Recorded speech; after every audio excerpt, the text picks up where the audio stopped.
Anyway, let's get going with Raw here. I thought it was a all-right show. I was not blown away by it. I thought the main event angle was bullshit. I thought this is the go-home show before the pay-per-view.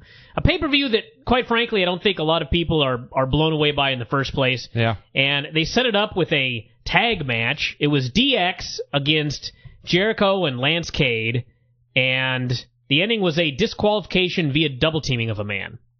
Yeah. What the fuck? That is, Brian, that is only a violation of the rules when they want it to be. And this time it was. It was lame. It was very lame. It was lame because you had a tag match, you had double teaming, we see it all the time, and it was a DQ. And meanwhile, I was thinking, how is this making me want to see the pay-per-view? Well, it didn't. What the hell does Triple H have to do with anything? Not a damn thing. Not to mention the fact that Shawn didn't even get his pin back. No. Why did Lance Cade pin Shawn Michaels last week?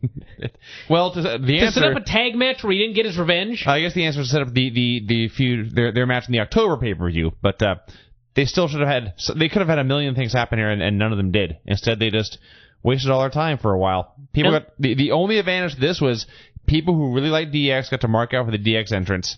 That's the end of the list. Now, let me say one more thing about we're going to go in reverse order here, just because I got to talk about this main event more, but the one thing I noticed about this main event is Lance Cade had a bad day. Yes. And I was watching SmackDown, and young Brian Kendrick was in a major match. It was MVP and Kendrick against Jeff Hardy and Triple H. Mm-hmm. Brian Kendrick was fucking great. Yeah. He was so goddamn great, in fact, that I watched that match and I thought, you are getting a push now, or you will at least be in the upper echelon in some form or fashion for a long, long time. Mm-hmm. And meanwhile, I watched Lance Cade, and God, he sucked. Yeah, the worst of which was Hunter got the hot tag and did his usual comeback and went to hit the high knee, and he missed by like a foot, and he missed because Lance Cade flinched. Yeah. He flinched for this fake move. And it gets better. Perhaps he thought Hunter was going to hurt him, but anyway. At the end of the match, after he botched a whole bunch of different things here, bad night, as I mentioned, Shawn was going to super kick him, and he was going to stumble back into a pedigree by Triple H. Instead, Shawn super kicked him, and he took a bump.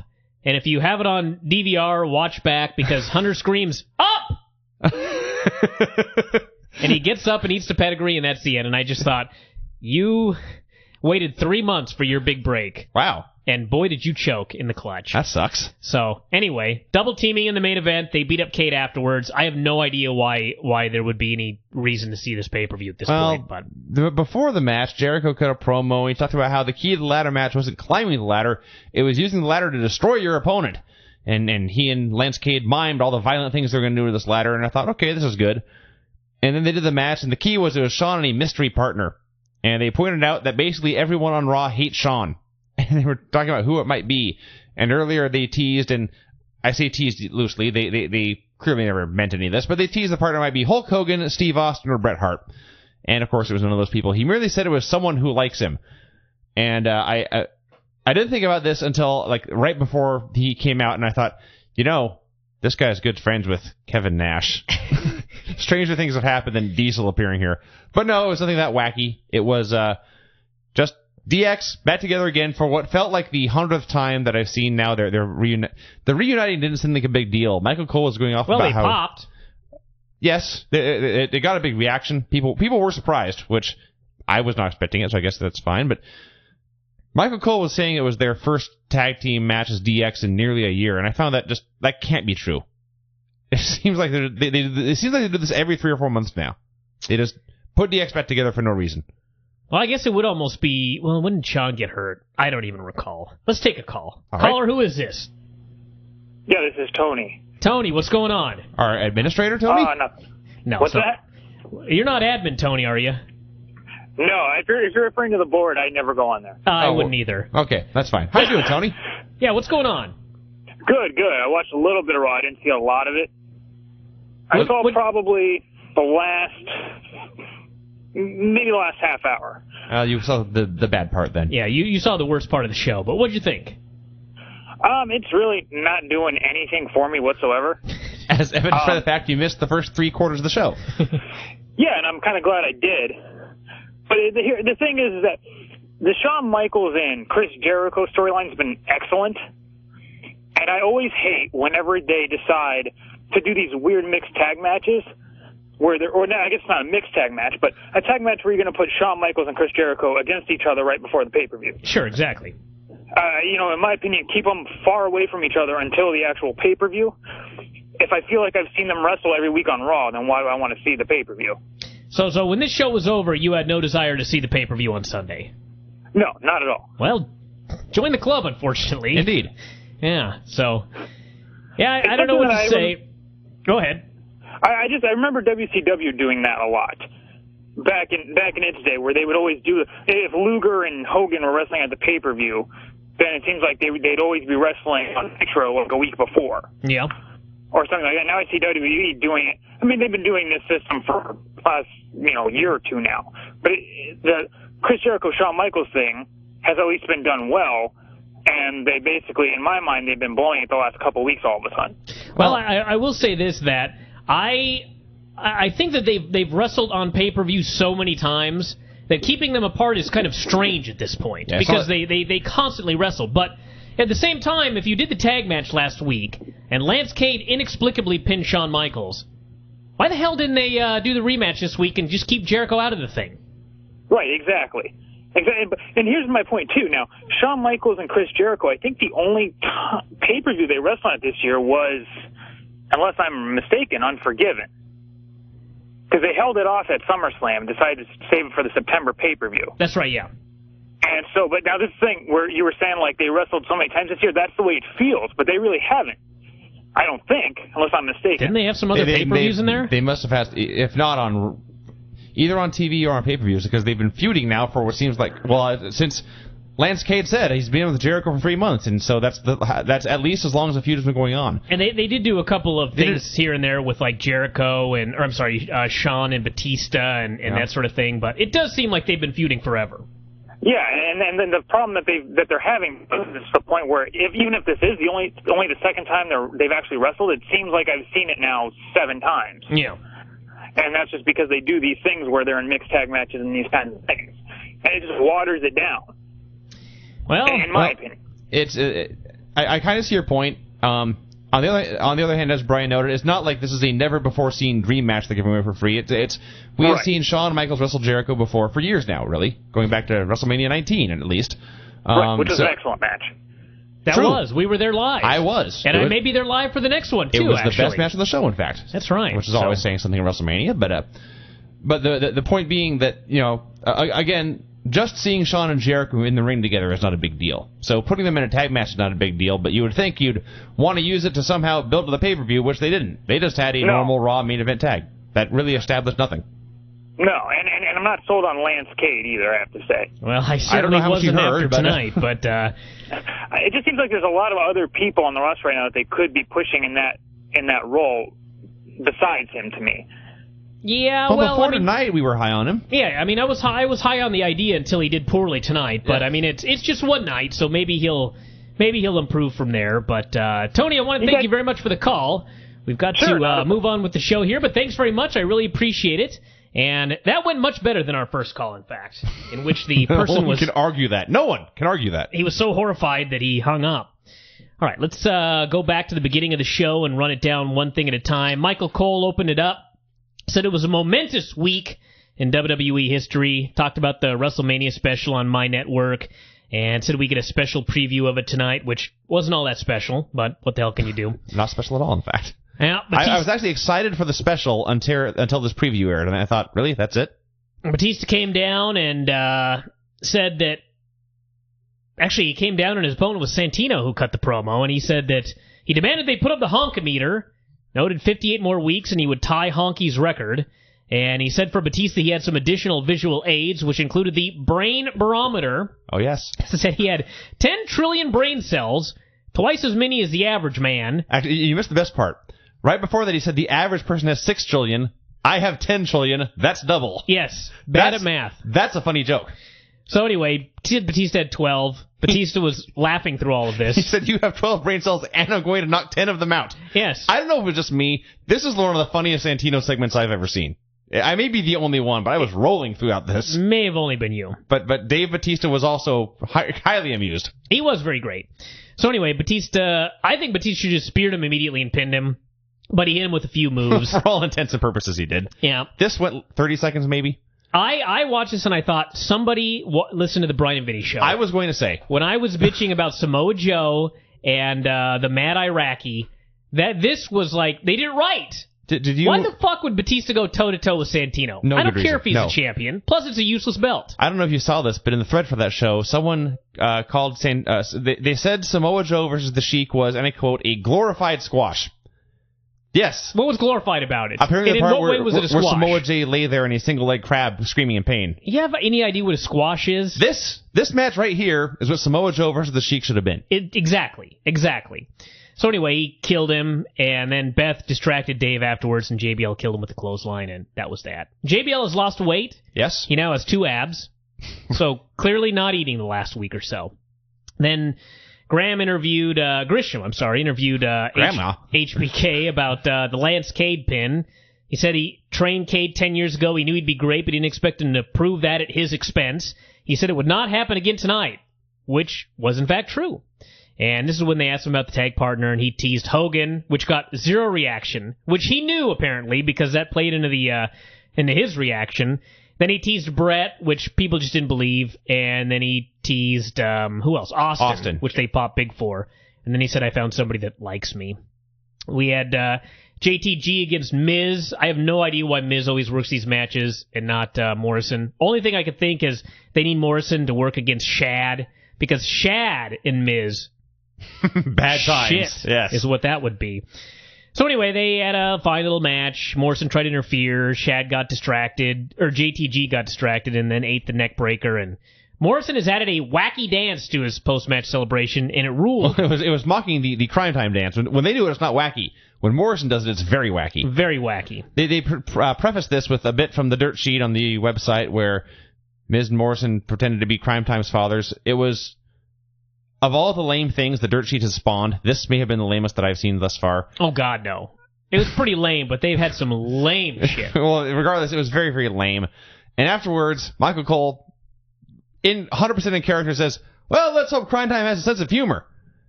And there was a long, pregnant pause, and JR just asked, or King just asks, "Did you really think that was funny?" And it's astounding to me that here's The Miz, the guy who got into WWE by going on a reality show, and he's a guy who's a pretty good wrestler, who cuts a pretty good serious promo, and is so not funny. It's astounding to me that he turned out that way, given how he got into this. But the match itself was, like I said, he's a good wrestler. I love JTG, so this is a perfectly fine little TV match. I enjoyed it, and finish came when... No, we don't need that. Noble ran into... Miz won. I already recapped that anyway. All right. Noble ran into Jillian, said, "Your singing sucks, but I need a good wrestler as a partner tonight." And actually, his exact words were, "Your singing makes me want to swallow my skull." Yeah. That's funny. All right. You were easily amused this evening. You know what? I think part of it was I watched SmackDown and Raw back to back, so I think when I started Raw, my brain was fried. I see. So, anyway, she turned him down, and then up walked Dolph Ziggler, who is somehow passing drug tests. I have no idea how. It's like, I didn't realize it was Nick Nemeth until after his last appearance. I looked at him here, and I thought, no, that guy was not in the Spirit Squad. This is a different human being. Yeah, and Jillian is looking amazingly fake these days. Yes, I thought that too. She looks plastic like a Barbie doll. And not a good Barbie doll, quite frankly. Anyway, yes. Enough out of you. He introduced himself, and the point of this was established with the fact that he has a silly name. Burchill and Katie Lee against Noble. His partner ended up being Mickie James, and Noble was so fired up. I can't blame him, but he was very fired up. So, anyway, they did a little match, and Noble is not only working like Chris Benoit, but he is wearing the man's tights, I have determined. And he ended up getting the pin with the win. Northern Light suplex into an armbar, and Burchill tapped immediately, and the ref jumped in and broke it up, and there are people in the crowd that are catching on. The best part is that, if we've mentioned this, if you're going to use legit MMA holds in fake pro wrestling, the only way to do it is to slap the hold on and get an instant submission. Yeah. Because people now recognize these holds and they know that when you get them, you submit instantly. Otherwise, it looks fake. So he got this hold on and Burchill immediately tapped and everyone went crazy. So it's working. Then we had the second generation dudes meeting with Kane, who they're teaming with this evening, and said that they knew Kane wasn't a tag guy, but he was the son of Paul Bearer, and thus a second-generation star. Awesome. And he should be on the same page. And long story short, he was in a bad mood. He said, I'm going to go talk to Mike Adamle. Cade came out and did a promo, in fact, and said he beat Shawn Michaels last week. In the last 3 months, he learned more from Jericho than he did in 10 years with Shawn. Said the victory was the proof that Jericho was the better teacher. And basically said he didn't care who Shawn's partner was because tonight Shawn was either losing to him or he was going to lose to Jericho at the pay-per-view. And as a promo, it was all right. He certainly did a better job on this promo than he did in the ring later. So that's a positive. Yeah, I remember at the time thinking, okay, that was fine. And I look back at it now and I just wonder what the point of it was. It did not make me want to see the main event or the pay-per-view anymore, and it didn't lead to anything. It was just I guess you had to give him time to cut a promo at some point. Let's take a call. Caller, who's this? Kevin. Kevin, what's going on? Baba Booey, smart wrestling fan. Baba Booey. That was a horrible prank. I would have kept him on to see if he just kept going. It was funny, says I'm going to edit it off. All right. He waited on hold for how long to do that? Let's move on. All right. CM Punk and Rey Mysterio and Evan Bourne against Kofi Kingston, Ted DiBiase, Cody Rhodes, and Manu and Kane. Speaking of, Ed in San Antonio should be calling tonight. He must be in bed. There's no other explanation. Or perhaps in an altered state. What's he doing in bed at 12? Smoking. I hope he doesn't ever burn his bed down. That would suck. A horrible way to go. Anyway, they had a train wreck spot early. It was quite great.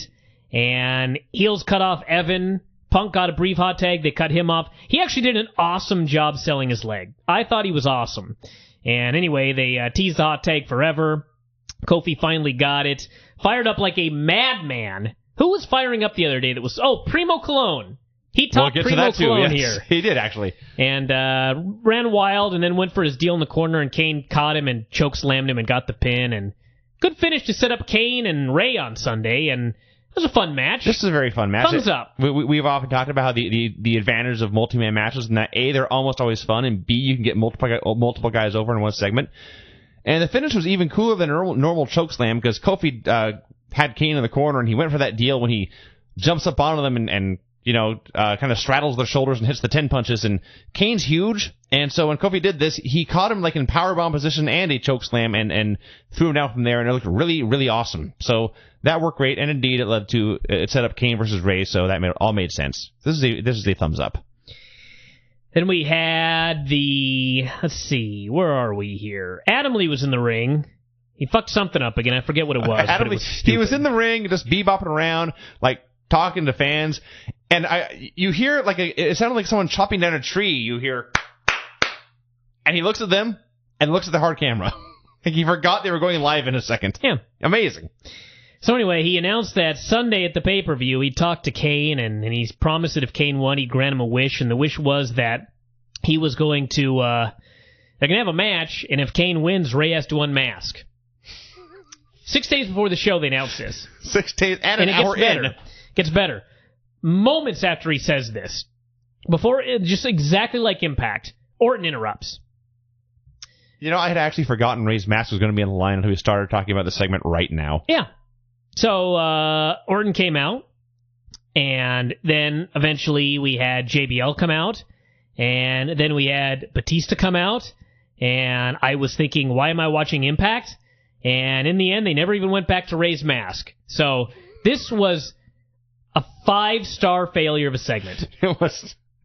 Well, I can't say that because it was at least entertaining. JBL cut a great promo about how the stock market was crashing, how he hated Randy Orton. He demanded... I couldn't even hear JBL's promo because as soon as he came out, for whatever reason, as he was walking to the ring, a large group of people just started chanting boring. I did hear that, And yes. he was trying to talk over them. Yes. And I was busy listening to them, baffled that they had decided that so many of them at the same time were going to tell him how boring he was. I couldn't see it, but there was a giant JBL sign in the upper deck. It was one of those things that was like 6 signs long. I could only make out the JBL part, but I suspect these people have been waiting hours to tell JBL how boring he was. That was, in a strange way, he got them into the building because they said, we're going to go boo JBL and call him boring.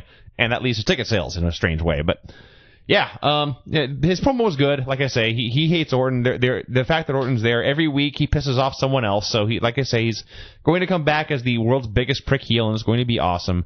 But yes, they completely ruined the point of having Ray's mask be on the line here by making sure no one could possibly remember it, including perhaps Ray. Then we had Beth telling Santino not to come to the ring with her tonight because he screwed everything up. And he had a great line where he said, it's a good thing you don't have a fabulous moolah meter because you're only trailing her by 22 years. Yes. Did you catch the first part of the segment? When Santino was on the phone? When he said he was talking to a sick kid and she didn't trust him? She said, who are you talking to? And he said, Frank. Trouble.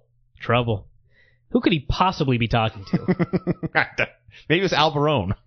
Beth and Jillian against Kelly and Candice. All I ask, if anybody listened to the show, as I mentioned, and booked the Batista thing because of that, if you're in WWE and you're a fan of this show, I beg of you to just do one thing, and that is fucking change Candice's music. That is the worst theme song I've ever heard. It's really horrible. I've been watching wrestling since I was 13 or 14 years old. I've never heard a worse song. I watched a lot of wrestling in the 80s and the 90s. And the 90s. Never have I heard a song as bad as hers. Just wretched. So anyway, they had a match. Candice looked the best she's looked yet, which is saying literally nothing. God. And ended up with Kelly and Beth getting hot tags. Kelly tried to cradle on Beth, but she turned into a bitch clamp for the pin. And what the hell did Kelly pin her last week for? Who knows? Well, to set up the trouble between Santino and Beth. That was the whole reason. To put heat on Santino, yes. You had Kelly pin your women's champion. To put more heat on Santino. And she's not even in the match on Sunday. No. Stupid. It was stupid. And it sucked, by the way. Yeah. And there was absolutely no heat for a crowd that was hot for most stuff. They cared for everything on the show, with the exception, I think, of they really weren't into Noble at the beginning. They loved Mickey, but they weren't into Noble until the finish. And they didn't like anything about this match. And then we had Deuce coming out for a match with the great Charlie. Charlie Haas is the great Khali. And they actually had the real Ron Jin Singh there, which at first I thought, shouldn't Khali be mad about this? And as it turned out, after Charlie won, Khali did come out. And he was supposed to be mad, but he ended up laughing. He couldn't help admitting it was funny. Come on. Great Khali was smiling. Yes. That made this 2 thumbs up. Yes. Anything with a happy Khali is an automatic thumbs up. He did and lay him out with a judo Khali chop and killed him. He did establish that this should not be done in the future, but you did a fine job with it, young man, is basically what the message here was. And it was a great Khali impression, the way he never bent his knees and was roaring and cutting promos and great Khalis and stuff. And he was being the great Khali, and he was wrestling Deuce, by the way. And Deuce got the heat, and then Charlie became Charlie Haas and did a spinneroonie and some wacky jabs, and people were like, this isn't cool. We want Charlie being other people. You don't like the real Charlie Haas. No. He won with, I believe, a clothesline. At some point here, it struck me, Deuce Shade is a second-generation star. People have mentioned that. They need to stick Not him. happening. Oh, they need to. Can't happen. And then we had Jericho and Kate coming out for the main event. We already talked about the match, but Jericho did a promo saying that a man had wished him luck earlier in the day, and it pissed him off because he was Chris Jericho and he didn't need luck. And he said he was going to beat the shit out of Shawn, cave in his rib cage, smash his face. He had Cade bring a ladder out, and he proceeded to beat the shit out of the ladder and smash it into stuff. And it was kind of funny in a Ric Flair sort of way, where he used to beat up his coat. But God bless Chris Jericho, but he ain't Ric Flair. And I think he'd agree with that. This was fine, but it did nothing to make me care about the match on Sunday. And then the match better than the match. Then the match made me not care about Sunday. It was better than the match. So I thought Shawn was good in it, and Hunter was good. And it's not like the match itself was horrible, but the way Cade was horrible. More importantly, though, than being a pro wrestling performance, the match itself was booked in such a way that I could not possibly care about the main event on the pay-per-view. Yeah. They beat up Cade, they buried him, they hit their finishers, and then Shawn hit a splash off the ladder. Whoop-dee. So there you go, everybody. That was Raw, and we're going to take a call.